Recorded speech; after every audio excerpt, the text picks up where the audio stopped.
intahe ngirakamaro z'itorero.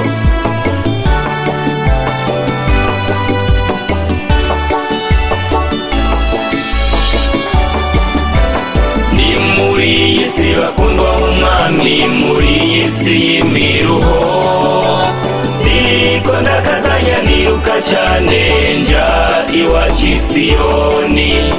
Nunamuye amaso mbona igisagara ariko mbona kikiri kure cane, ariko iyo ndi kumwe n'umwami wanje Yesu nja ndakibona hafi nko mu kiganza.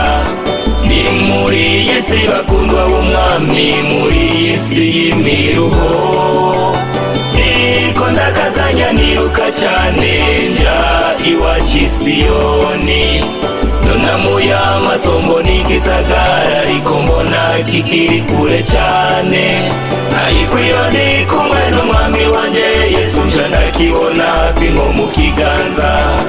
Ewe Siyoni, Siyoni nifuza kugushikira, ewe wamugwa nemerewe na Yesu nifuza kugushikira.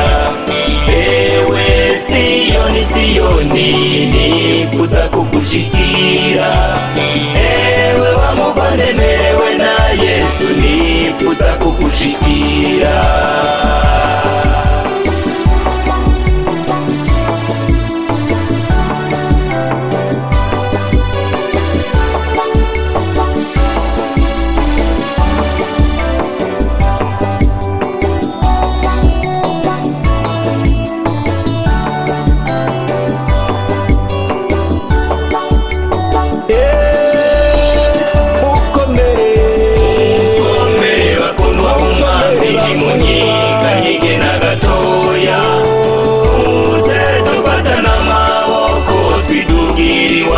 Siyoni, iyi ndirimbo yo mwiduga bakundwa ndayibatuye, kandi warabahize imitima yanyu yifuza byose.